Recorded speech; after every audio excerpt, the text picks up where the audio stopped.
just yesterday, Marcel Marceau died. And he passed away. He was a mime. He passed silently. You know what his last words were? No one does. Only he heard them. So, Marceau, I've seen him a couple of times in performance. He was a very great artist.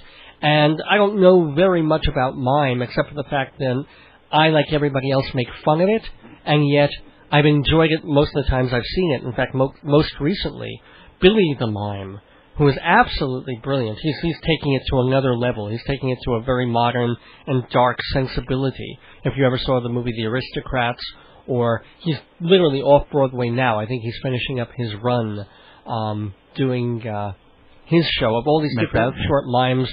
No, worse than that. I mean, Billy the Mime's mime pieces include things like A Day Called 9/11. What were some of the other? I mean, he really goes into some dark. The death of JFK. Oh no, not JFK. The other one. The death of John F. Kennedy Jr. He'll go to the darkest, deepest, ugliest topics and make them both funny and a little scary and sometimes beautiful. He's really wonderful. But anyway, if you think mime is just about, well, the typical Marceau image of walking against the wind and that there's nothing to that and it's boring, well, when it's done right, it isn't at all. And it can be pretty spectacular and wonderful, which Marceau, at his best, could be. So, talking about Marceau is someone who knew him, was kind of friends with him, studied with him, my good friend Richmond Shepard. So, he was kind of a last-minute addition to the show. I'm going to be very happy to have him. But instead we're going to take these 10 minutes and remember the passing of a pretty legendary, major figure in the performance world, Marcel Marceau. The greatest mime of all time, I think. Well, that's what most people think. I don't know if our special guest would agree. He may not. Our guest is Richmond Shepard, who, as I mentioned before, has done pretty much everything in the theater business, from producing to directing to acting, including mime. He is a master mime, teaches it, and has done it for years and years and years. So first of all, Richmond, welcome back to Dave's Gone By. How you doing? Well, thank you. I'm putting on my radio voice now. Oh, I like that. So you're a radio person, too. Ooh, that's very impressive, Richmond. Actually, who am I talking to this is Jeff. Jeff Goodman is my co-host in the studio for this episode of Dave's Gone By. But, of course, Richmond knew that, being a loyal listener and all. Oh, yeah, well, that's because Richmond... I live just out of range. I'm on a barge 3 miles outside of New York City, out in the ocean, and you're in the garbage barge? We don't get the radio wave. You have your pirate mime station going out on the barge. But it's the outlaw station. And there you go. But actually, Richmond you used to be the theater critic for what? WNEW Radio. Yeah. I was the theater and film critic for a couple of years when WNEW was playing Frank Sinatra and Ella Fitzgerald and that kind of music. So, yeah, before the QEW and then the Disney stuff, so that's when... Well, no, the AM is owned by Bloomberg now. So they turned it into business. So, yeah. I thought QEW switched to the children's... No, WNEW AM. Uh-huh. Some of the people went over to QEW. They changed the name of it from QXR AM. Oh, QXR, right, okay. Before that. Anyway. 1987 to 89. Got it. And anyway, even long before that, Richmond... And even at that time, that's not long ago, I was already a grown-up. Just But barely. did you know Roberto Tirado? Did you know he did the weather? Roberta Tirano? Yeah, but Roberta... Remember Action News, Channel 11? Wait a minute, did she have a little mole on her right hip? Then you knew her. Or do you have to page through your Rolodex to figure out, which girl with a mole on her lip? Anyway. But it's a boy. So, Richmond, let's get to your knowing the late Marcel Marceau. When did you first meet him? I met him on his very first trip to America. Mm-hmm. It's about 53 years ago, something like that, right? Yes, 50 years ago. He was 33 years old when I met him. Mm-hmm. He just died at 84. So it's approximately 51 years ago. And what are your thoughts? Yeah. Well, I had been doing mime for a few years. I studied with someone who had studied with Marceau's teacher, Etienne Decroux, You studied with De Croo as well, right? Yeah, I did later on. What happened, I knew I was working for the newspaper show business. Writing for them, selling, I was just out of college and selling advertising for them, and I heard I learned some mime from Alvin Epstein, who is still around. Yeah. King Leo last year. And he was one of my first teachers, and so I asked Leo Scholl, who was the owner of the well-remembered Leo Scholl, who owns show business, yes. I asked him if I could review Marcel Marceau, and I did, and it was one of the early reviews Marceau got. And I met him, and we chatted, and he said, well, he came down to my studio and watched my little mime troupe do a little something, and he said, why don't you come to Paris? So I said, okay. Yeah. 1956. And I went to Paris, and I studied with Etienne de Croo. I didn't study with Marceau. I worked out with him a bit on the stage at the theater where he was preparing a show. And I was friendly with him, but he was very busy doing a show. Right, okay. And I studied with the man who taught him, Etienne de Croo. And I learned from de Croo that what I was doing was okay, which was not de Croo's tangent, it was my own, which is probably more based on Jean-Louis Barrault, who was the mime who was in the film Children of Paradise, Les Enfants du Paradis. So, but how would you say your style differed from Marcel's? I didn't do much one-man stuff. Oh, okay.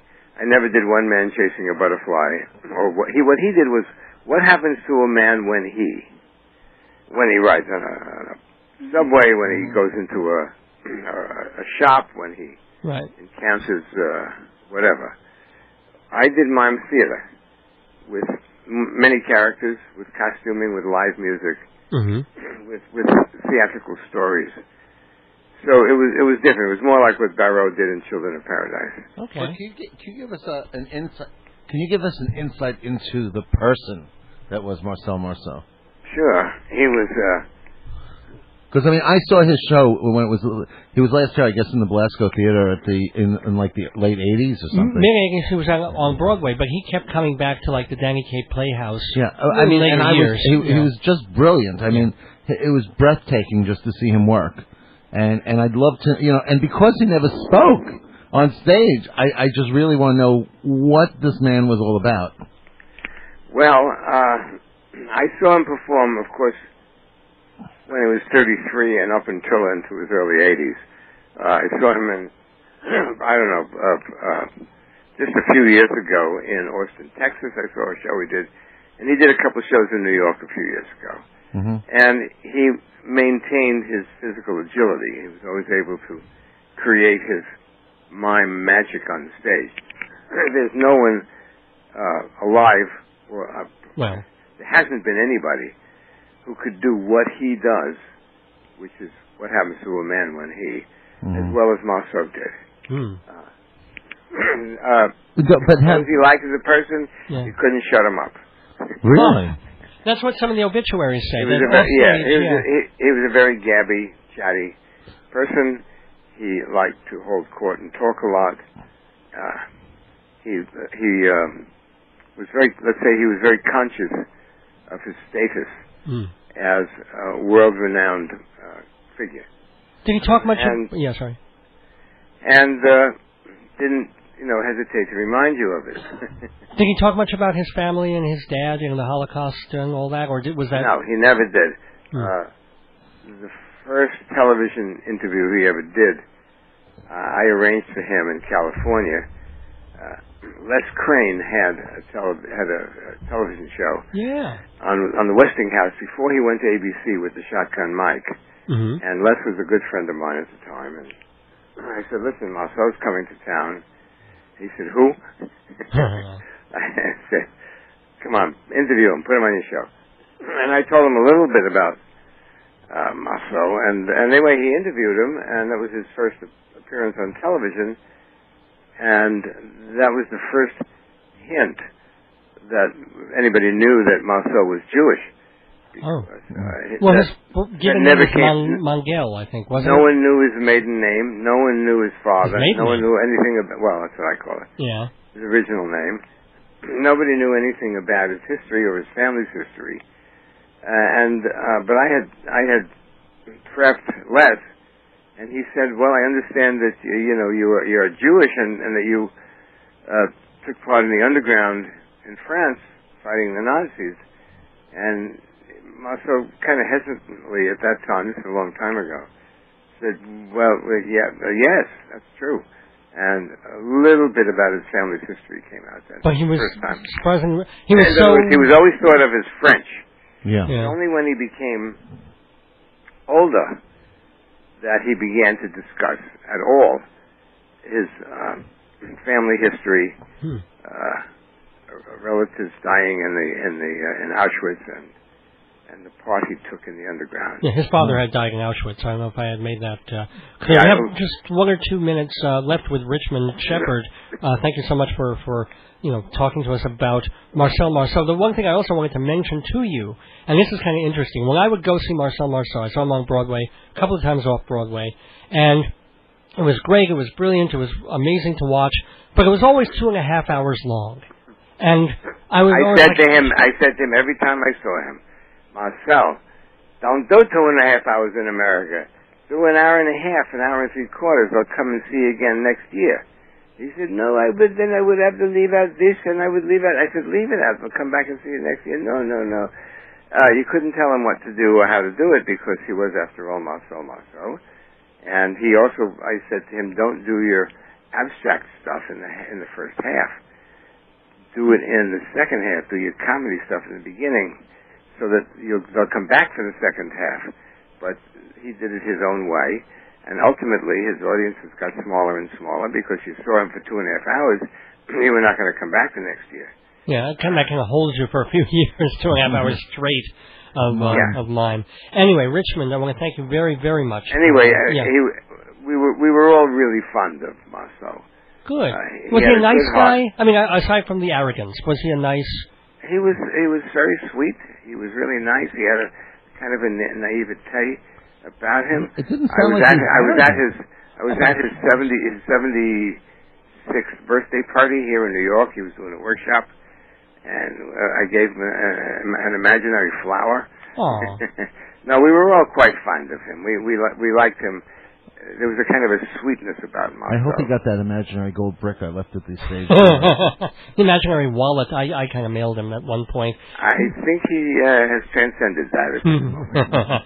Well, I want to thank you, first of all. We're very, very happy to have you and your memories of Marceau, and for a million other reasons to have Richmond Shepard on Dave's Gone By. Best of luck. By the way, let's tell everybody, give you a little bit of a plug. Richmond Shepard is the owner and operator of the Richmond Shepard Theater on East, is it 17th Street? On East 26th and 2nd, and I'm going into rehearsal on Tuesday for a play that I will be in. Ooh. Opening in about 3 weeks. It's called B.J. Lang Presents Cyrano, about a mad former film director who thinks he's still directing Cyrano. We're timing this to open in conjunction with Kevin Kline opening in Cyrano on Broadway. Well, everybody go to the Richmond Shepard Theater to see Richmond himself appearing in that play. Ladies and gentlemen, we've got to move on from Inside Broadway. Thank you again, Richmond. We'll be back.